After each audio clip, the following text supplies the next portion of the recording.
everyone. This is Ayushi. Let's continue our English class for class 7th. As you know that already we have learned so many models, and today also we will learn semi-modals. Means the modals we are going to use them as helping verb and main verb. Let's begin. Before starting today's content, let's recapitulate previous class. As yesterday we have done some of the models. Those are should for advice, probability, preference, seek opinion and obligation. May model, possibility and permission but in formal manner. Might, possibility, suggestion and conditional. May for the most possibility one and might for the less possibility. Must, obligation, prohibition, strong possibility, strong recommendation and deduction means may based on evidence. Now these we have done yesterday. Let's start today's. Today we are going to learn semi-modal or quasi-modal. Semi-modal or quasi-modal, what does it mean? We call semi-modal verbs the ones that are used both as modal verbs and as main verbs. It means if we are going to use these three modals ought to, need and dare. If we are going to use these modals as modal verbs, it means we are going to use them as auxiliary verbs or the helping verb. If we are going to use them as main verb, it means after them no verb is required to frame a sentence. They all only need to frame a sentence.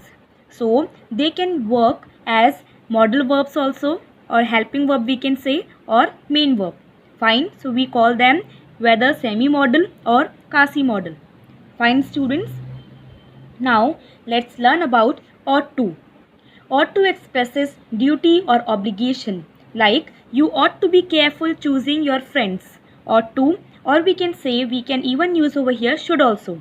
So whatever the work should have same as the work ought to even have. You ought to be careful choosing your friends. Possibility, you ought to be at their summer camp by now. So like this we are supposed to use ought to. If you want to frame a sentence in the past tense, how will you use ought to? Ought to plus perfect infinitive expresses obligation in the past but generally unfulfilled.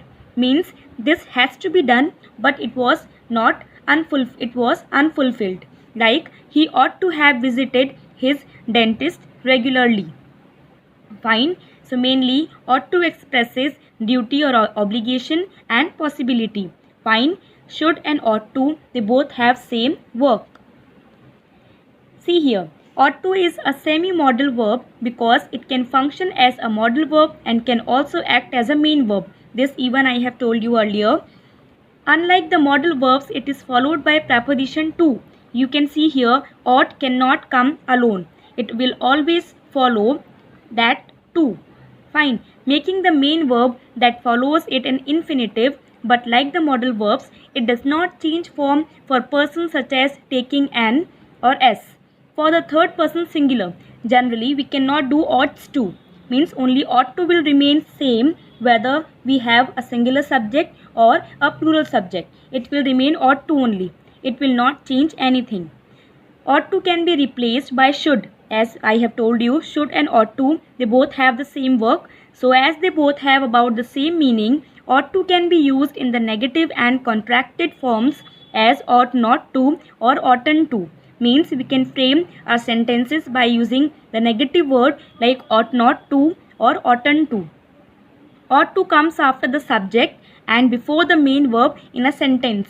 As you can see here, I have given so many examples. I ought to eat less to reduce my waistline. As you can see, ought to here, ought to is working here as a modal verb. Like because after that we are getting main verb, that is eat. I ought to eat less to reduce my waistline.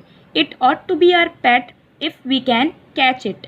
So if you are going to replace this ought to with should, then also you will get the same meaning. Fine. So it's up to you whatever you are putting. But one more thing you have to keep in your mind, that is after should you will not get this to infinitive, means this to preposition you will not get. Fine. But after this ought, to is mandatory. It's compulsory. She ought to do something about her bad cough. We ought to leave now as the others are waiting for us. You ought to be ashamed of yourself for doing what you have done. He ought to have kept his appointment and be here by now, but there is no sight of him.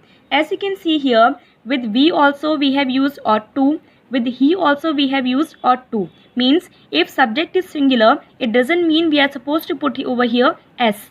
Generally we do with the other subjects, with the other verbs. Fine. Here ought to will remain same whether we have plural subject or whether we have or singular one. Fine. Your parents ought to arrive home shortly if they are not stuck in the traffic jam. Next one, if you have not done anything wrong, you ought not to be so afraid of your boss. This is a negative one, means if you want to frame a negative sentence by using ought, after ought, between ought to, you have to put negative word, that is not. Fine, I hope you have understood these sentences. Ought to we can use as helping verb also, as well as main verb also. Fine. Now dare. Dare, the verb dare means to have the courage or impertinence to do something. Means you should have the courage to do something. For that we are going to use dare. It is used mostly in interrogative and negative sentences. Mostly, not always. Mostly we are going to say, how dare you say it. Here, that is how dare you say it. Dare also we can use whether helping verb or main verb. Fine. So how dare you say it? Here dare and say. Two verbs are there. Whenever you are getting two verbs, it means that is our helping verb. For a while he dared not move. Here you can see that is dared. That is given here. That is the main verb. Dared. Neither George nor I dared to turn round. Here also dared is used as main verb. Fine. So like this we are supposed to use whether we can use as modal verb or helping verb, or we can use as main verb. Fine. Now some more rules. Dare used as a semi-modal verb means to have the courage to do something or to express anger at something and is often used negatively. Dare does not change its form, such as ending with an s for the third person singular. Same like in ought to also we have done. Whether a subject is singular or plural, it will remain unchanged. Means always we have to use dare. Like see here, it looks like he dares. He is singular, so you will not do like this dares. It will be your wrong sentence.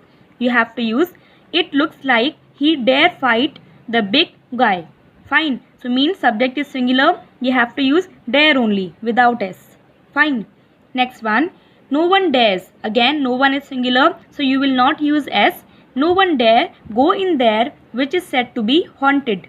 Fine. So that is whether subject is singular or plural. Always we are supposed to use dare without s. This is the rule of these semi-modal verbs. I hope this much is clear.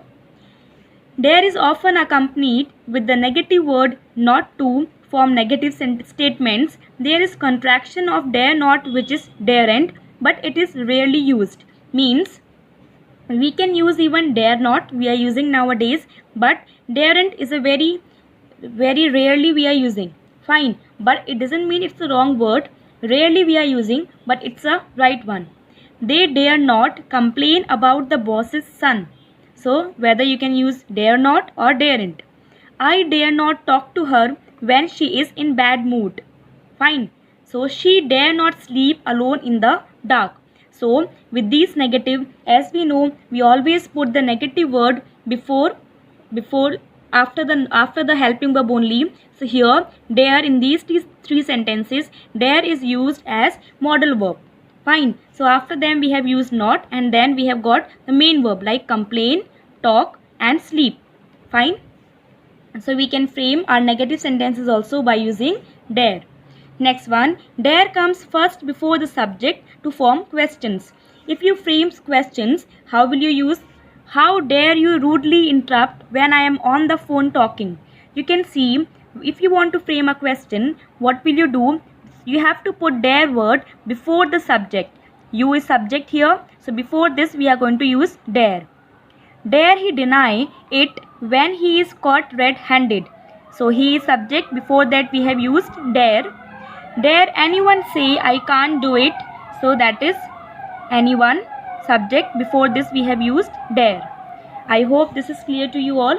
Dare also a semi-modal. The first semi-modal is ought to. Second one is dare. Now the last one that we have, need. The verb need expresses necessity. It can be used both as modal or as a national verb. Notional verb, that is, as a modal verb, need forms its interrogative and negative forms without the verb to do and is followed by the infinitive without the participle to. Without the particle to. You can see here, sometimes if you are going to use only need, it means there this need is used as main verb. If after this need you are getting one more verb, it means it has used as helping verb. Like, you need not trouble about that at all. So that is not negative word. Before that always we get helping verb. So here need is our helping verb, that is, and trouble is our main verb. That's why this is a modal verb. You need not trouble about that at all. You needn't hurry. Here that is the main verb. Need we go there, that is again, if you want to frame a question, same there also we have done. Before the subject we are supposed to put need. I will need this magazine. Now see, will is also a modal verb, need is also a modal verb, but as I told you, we can use need as main verb also. So here will is our helping verb and need is our main verb.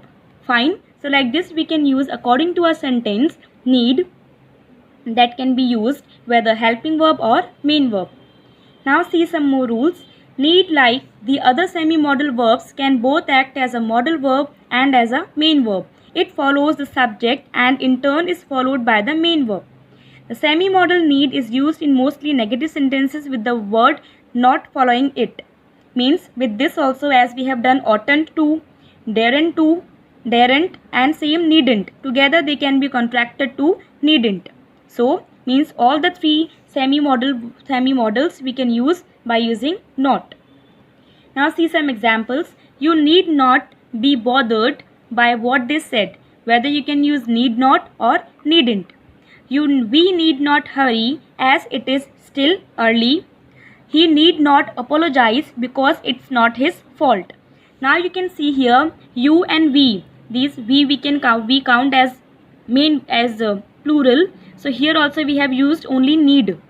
He is singular. Here also we have used only need. Means needs we are not doing over here. Why? And just because in this sentence we have used need as helping verb. Fine. If suppose need we are going to use as a main verb, then you can put he needs some water, like that. Fine. So you have to keep this thing in your mind, where you have to put need and where you have to put needs. Fine.